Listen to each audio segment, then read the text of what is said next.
दोस्तों आज की स्टोरी है जब भगवान श्री कृष्ण के जीवित होने की खबर हस्तिनापुर पहुंचती है तो शकुनी मामा और धृतराष्ट्र किस तरह से विचलित हो जाते हैं। दोस्तों अगर वीडियो अच्छा लगे तो चैनल सब्सक्राइब करना। वीडियो में आगे बढ़ते हैं।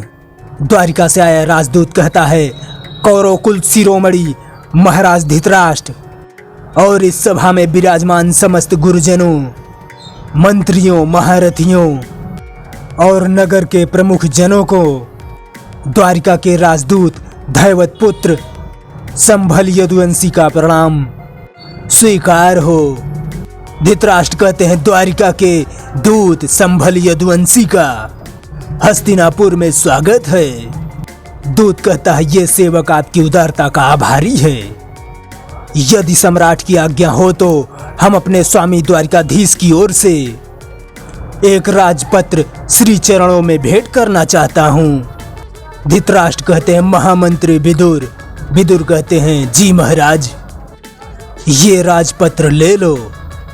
फिर धृतराष्ट्र कहते हैं, और राजसभा में पढ़ने से पहले पूछ लो, इसमें कोई गोपनीय समाचार तो नहीं है जिसे खुली सभा में ना पढ़ा जाए।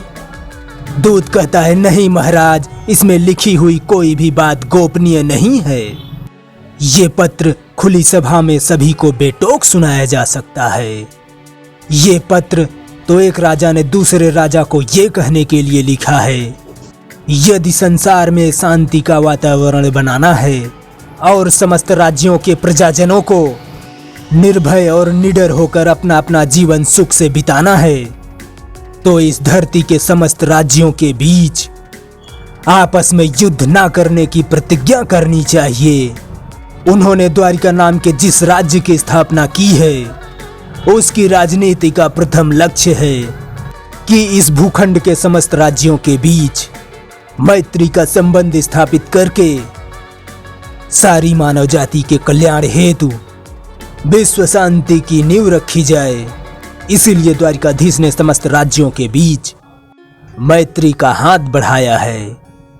विशेषतः आपसे उनको यही अपेक्षा है कि आप अपने मैत्री का हाथ बढ़ाकर उनके बढ़े हुए हाथ को थाम लेंगे, जिससे द्वारिका और हस्तिनापुर के बीच एक सुंदर संबंध स्थापित हो सके। धृतराष्ट्र हंसते हुए बड़े सुंदर विचार हैं द्वारिकाधीश के।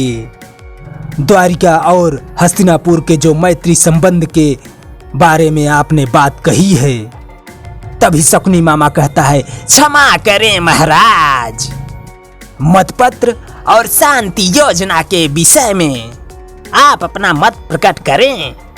आपको ये जान लेना आवश्यक है कि जिस द्वारिका के साथ हस्तिनापुर की मित्रता होने जा रही है वह द्वारिका इस संसार में कहाँ है?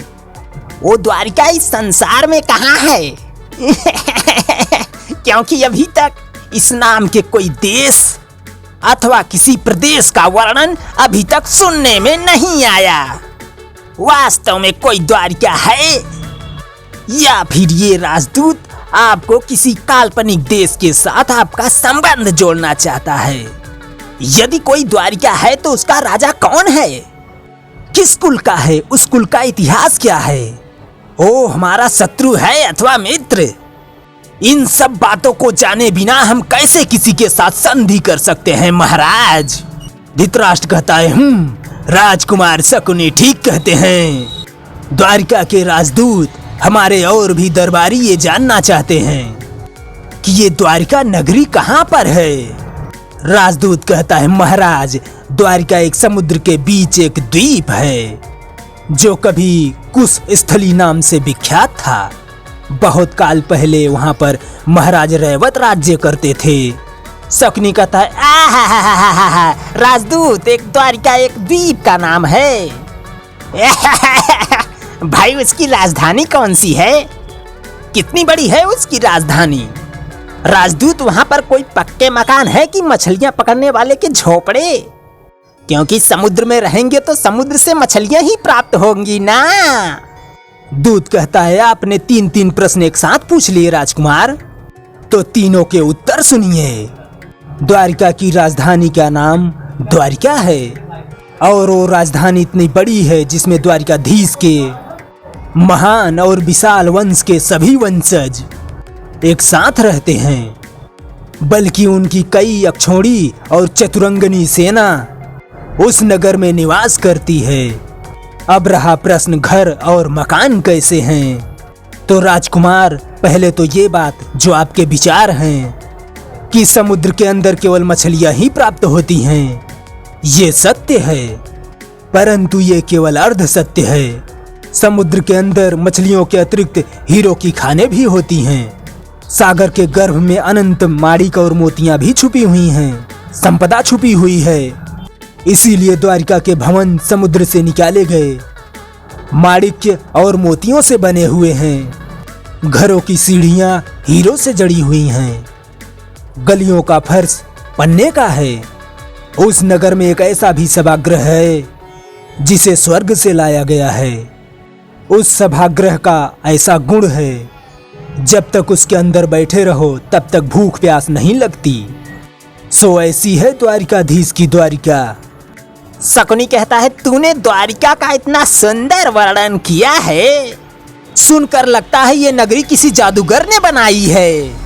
इसलिए इस बात की जिज्ञासा बढ़ती जा रही है राजदूत कि उस नगरी का राजा कौन है, कोई जादूगर या भूत प्रेत गंधर्व।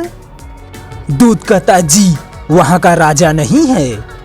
शकुनी कहता, इसका क्या हुआ, वहां का कोई राजा नहीं है, वहां का कोई स्वामी तो होगा जिसने तुम्हें यहाँ भेजा है। दूत कहता है, जो वहां के स्वामी हैं वो अपने को राजा कहलाना पसंद नहीं करते, फिर भी सब भक्तिवश उन्हें द्वारिकाधीश कहते हैं। शकुनी कहता है, यही तो पूछ रहे हैं तुमसे, जिन्हें तुम भक्तिवश द्वारिकाधीश कहते हो, उनका नाम क्या है? हम आदर से उनका नाम नहीं लेते, केवल द्वारिकाधीश ही कहते हैं। शकुनी धृतराष्ट्र कहते हैं, फिर भी कुछ तो नाम होगा उनका द्वारिकाधीश का। राजदूत, उनका नाम बताने में इतना संकोच क्यों? दूत कहता है, महाराज उनका नाम भी सुनिए। उनका नाम है श्री कृष्ण। सभी की आंखें फटी की फटी रह जाती हैं। कृष्ण जीवित है, कृष्ण जीवित है, कृष्ण जीवित है। धृतराष्ट्र कहता है, कृष्ण जीवित है। शकुनी कहता है, कृष्ण जीवित है। भीष्म पितामह कहते हैं, विदुर कृष्ण जीवित है, विदुर कृष्ण जीवित है। शकुनी कहता है, कौन कृष्ण? दूत कहता है, जी यदुवंशी कृष्ण। शकुनी कहता है, वही कृष्ण जो मथुरा में रहता था, परंतु हमारी सूचना थी कि कृष्ण और बलराम गोमांतक पर्वत पर जलकर मर गए थे, वो मथुरा छोड़कर भाग गए थे। दूत कहता है, किसी ने आपको झूठी सूचना दी होगी राजकुमार, वो भागे नहीं थे, केवल उन्होंने तो अपनी राजधानी बदल ली। तो दोस्तों, अब तक का वीडियो आपको कैसा लगा भैया? ठीक ठाक लगा हो तो प्लीज यार चैनल सब्सक्राइब करना, वीडियो को लाइक शेयर भी करना। वीडियो देखने के लिए धन्यवाद, थैंक यू, जय हिंद।